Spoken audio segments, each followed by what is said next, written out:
Hey, how's it going everyone? This is Lam here. In today's Fuji Friday, I got two news stories that I want to cover. So let's go ahead and get right into it. The first one that I want to talk about isn't related to Fujifilms, but it is related to photography. And I feel like I really do need to talk about this one because I do have some strong feelings about this. This particular subject is about Adobe raising their photography plan, which includes Lightroom and Photoshop. This has traditionally been the $10 plan, which has stayed that way for a very long time. It's a pretty affordable plan. I know there's plenty of people that don't want to pay $10 a month. Trust me, I understand that, but they're raising it to $20, which is a 100% increase. Now, don't get me wrong. I think Adobe has a perfectly good reason for raising prices because we all have to deal with inflation. So Adobe needs to be able to keep its talent. They need to be able to bring out new features for their product lines.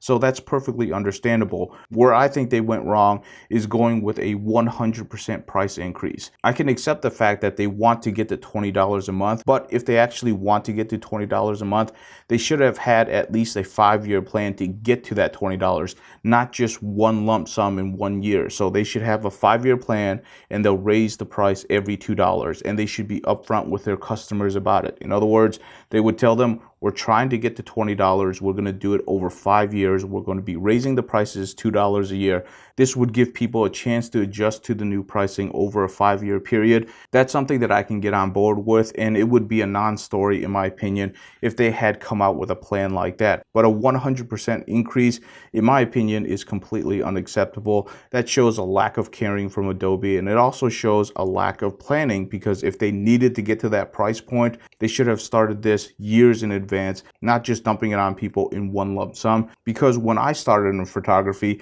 I was a college kid, right? The difference between $10 and $20 was a lot. $10, that could buy you like 10 ramen noodles. That could feed you for like 4 days as a college kid. I think a lot of people understand what I'm talking about. We just didn't have a whole lot of money back then. But that's also the time when a lot of people get into photography because they're getting into college, they're learning things. And, having these cameras and being creative is something that's very cool. Had it been that price point, I might not have ever subscribed. Now, don't get me wrong, when I was actually learning photography, I just paid $100 and I had the Lightroom suite, and I probably used that for at least 4 to 5 years. So that was really great pricing back then. But nowadays, everything's on a subscription, and all of us already have a bunch of subscriptions. So we really have to plan out how much we're spending on subscriptions. And a dramatic price increase like that, I don't think it's very acceptable. Now, I'm already on the $53 plan, so this actually doesn't affect me, but I just don't like how they're handling this. And personally, this is going to motivate me to actually go look for an alternative to the Adobe suite.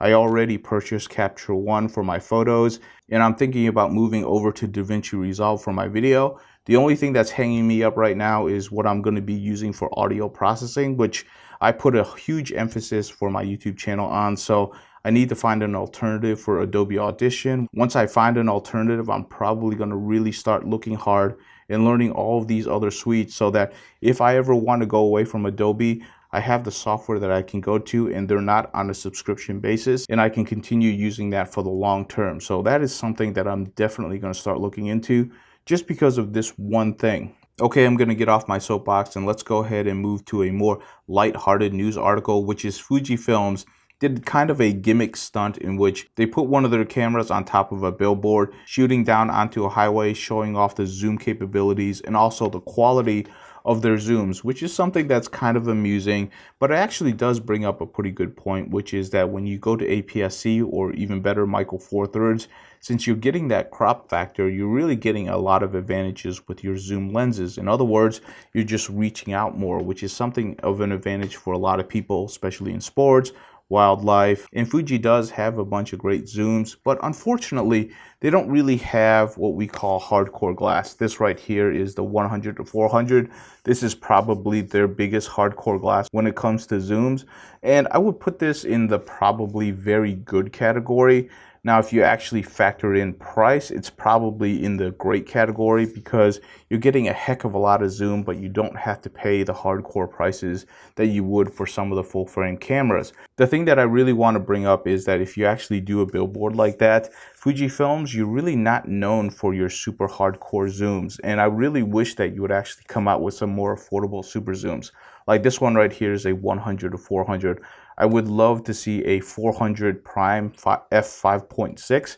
I wouldn't want an f2, it's just too large, but an f5.6 400 millimeter prime, that would be super awesome. Something that's price comparable to something like this. That would be a great hardcore zoom camera that wildlife sports photographers can really get excited about. So what I'm really trying to say, especially for APS-C and Micro Four Thirds, is that you do have an advantage when it comes to super zooms, and you should really take advantage of it. Unfortunately though, both those camera systems don't really have super great long range primes. I wish they would actually spend some time in actually doing that, and they have to keep it price affordable because Fuji has that 200 millimeter f2, but it's $6,000. There's not a lot of people that are going to pay that price for a 200 millimeter zoom. But to be honest with you, this particular piece of glass is a niche glass. In other words, I don't really use it too often, but when I do use it, I'm glad that I have it. And obviously I still bought it even though it was a really expensive lens.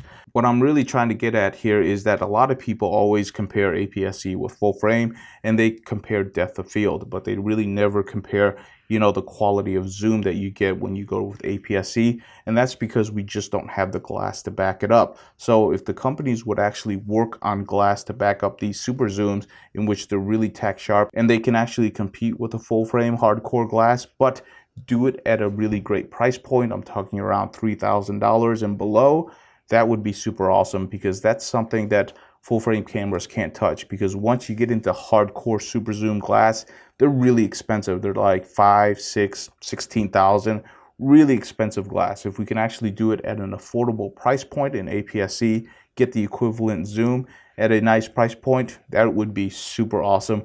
Would love to see something like that. So that's all I have to talk about this week. It's been a pretty light news week as usual, but there is some news events that are coming up pretty soon, so I'm looking forward to actually talking about those. I hope you have a good weekend, and I will see you in the next video.